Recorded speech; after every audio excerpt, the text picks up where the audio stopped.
नमस्ते बच्चों, कैसे हैं? हमारे ख्याल से आप सभी लोग सपरिवार सहित कुशल होंगे।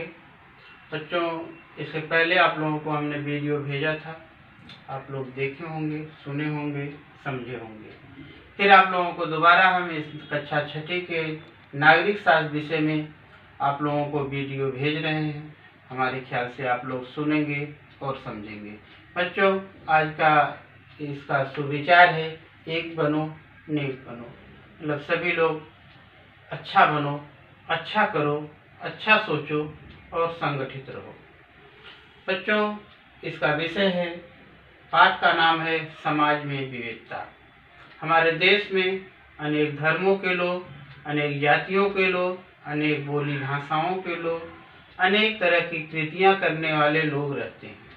बच्चों, तमाम इस तरह की धर्म, जात, भाषा, लिंग के बंटने के बावजूद भी विविधता ही हमारी शक्ति मानी जाती है। ऐसा कहा जाता है, विविधता में शक्ति है। ऐसा विविधता ही हमारी शक्ति के रूप में संबोधित किया जाता है।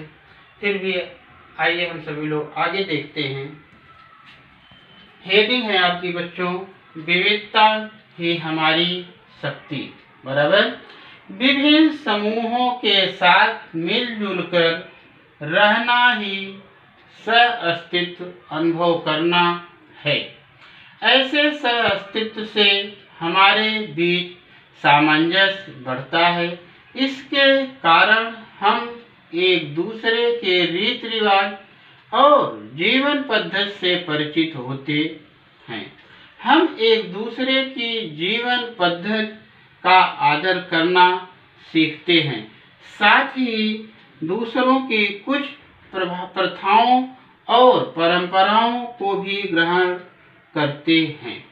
बच्चों, ऐसा माना जाता है, ऐसा कहा जाता है कि विविधता ही हमारी शक्ति है। हमने बताया, हमारे देश में अनेक धर्मों, जातियों, भाषाओं, लिंगों के लोग रहते हैं। तो हम सभी लोगों से अलग अलग तरह की रीति रिवाज, परंपराओं, वेशभूषा, खान पान के बारे में परिचित होते हैं। इससे हमारा जो आपसी तालमेल होता है, सब अस्तित्व होता है, एक दूसरे के हेल्प की भावना, सहयोग की भावना होती है। तो यह इससे हमारी शक्ति बढ़ती है।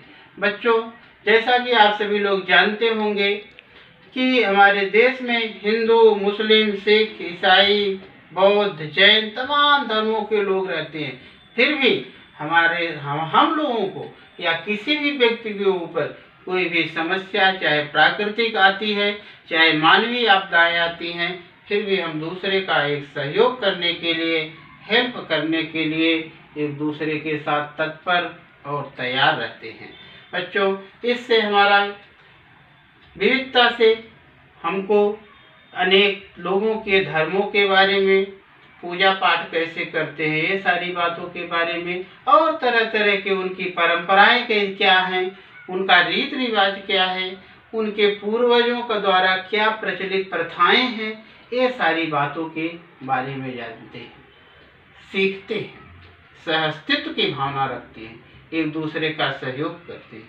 इसीलिए कहा जाता है, विविधता ही हमारी क्या है, शक्ति है। विविधता में एकता स्थापित करने वाला हमारा भारत देश इसीलिए महान माना जाता है। तो बच्चों, आइए हम सभी लोग आगे की हेडिंग देखते हैं। पंथ निरपेक्षता का सिद्धांत।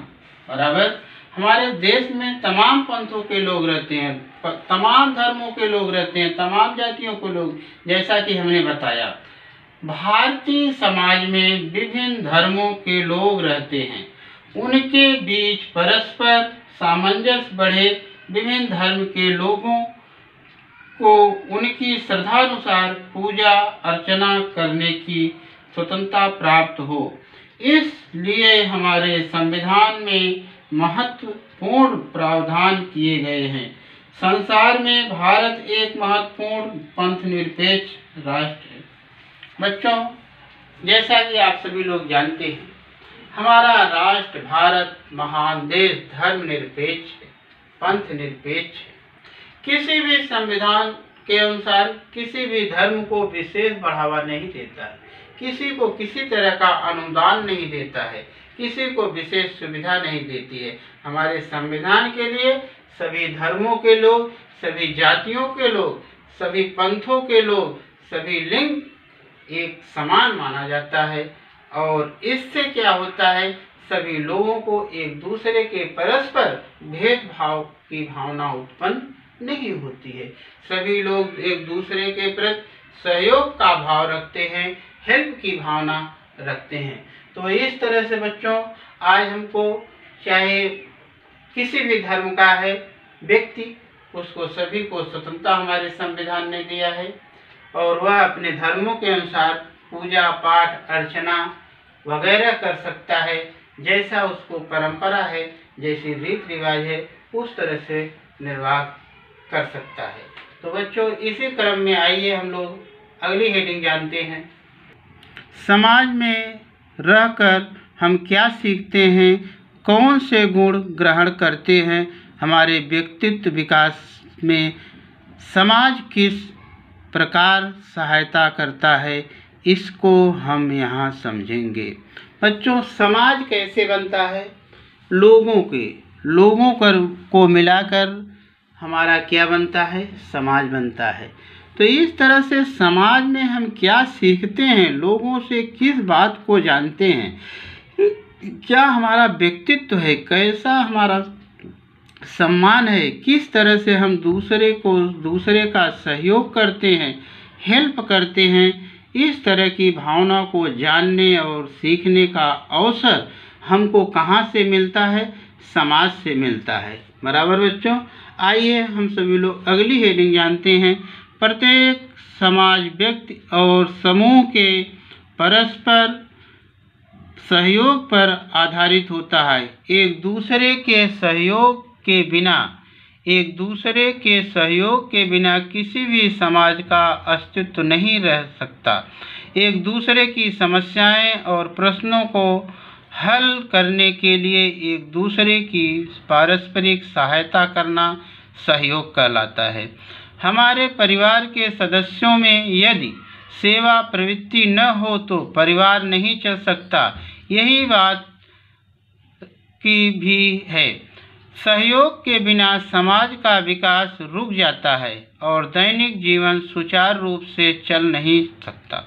सहयोग के कारण समाज में पारस्परिक निर्भरता, आर्थिक स्वास्थ्य रहती है और समाज के सभी लोगों को उसमें सम्मिलित कर लेना संभव होता है।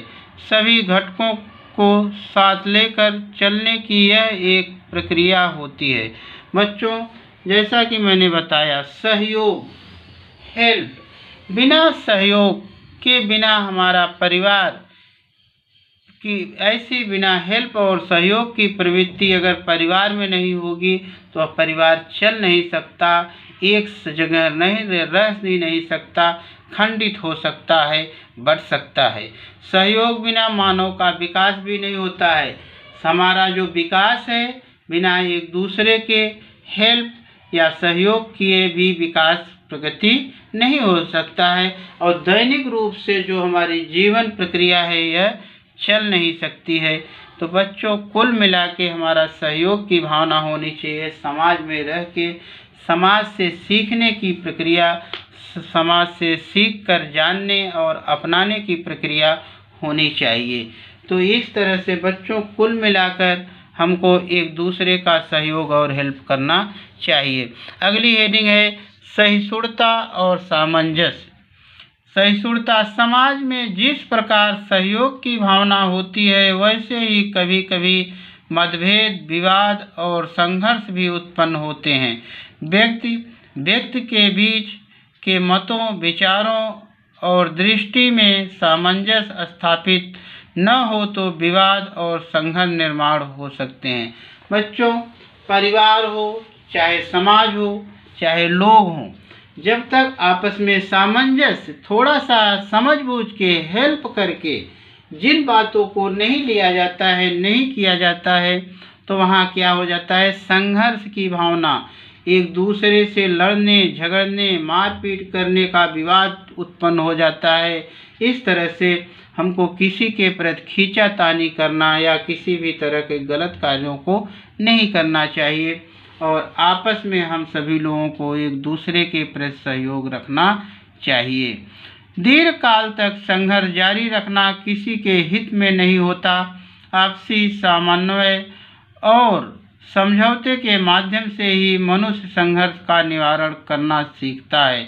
यदि थोड़ा सामंजस्य रखते हैं तो सहिष्णुता वृत्ति के दर्शाए तो संघर्ष समाप्त हो सकता है। बच्चों, थोड़ा बहुत हेल्प और सहयोग आपसी मतभेद को मिटा के तालमेल रख के जो कार्यों को करते हैं तो ऐसे में हमारा विवाद या कोई और समस्या जो होती है वह हल हो जाती है और ख़त्म हो जाती है। तो इस तरह से बच्चों, सामंजस्य की वजह से हम अपन अनजाने में अनेक नई बातें सीखते हैं, नए विचारों को आत्मसात करते हैं। इन विचारों की मदद से हमारा सामाजिक जीवन अधिक समृद्ध बनता है। साथ में हमारी सहिष्णुता में वृद्धि होती है। सामाजिक स्वास्थ्य और शांति बनाए रखने के लिए इस एक सरल पद्धति को सीखने का समाज के कारण ही प्राप्त होता है। बच्चों, एक दूसरे का मदद करना, एक दूसरे के सहयोग करना, यह प्रक्रिया मानव को बहुत ही समाज से सामाजिक स्वास्थ्य बनाए रखने, शांति बनाए रखने की प्रक्रिया हमको समाज से प्राप्त होती है। सामाजिक जो विवाद या किसी भी तरह की लेकर जो भी समस्याएं हुआ करती हैं, जो भी प्रक्रियाएं हुआ करती हैं, उसको हल करने, आपसी तालमेल बनाने की प्रक्रिया हम सामाजिक जीवन में प्राप्त कर सकते हैं और अपने जीवन को सुखी और समृद्ध बना सकते हैं। इस प्रक्रिया में बच्चे लोग हमको सारी बातों को ध्यान में रखते हुए सभी कार्यों को करना चाहिए।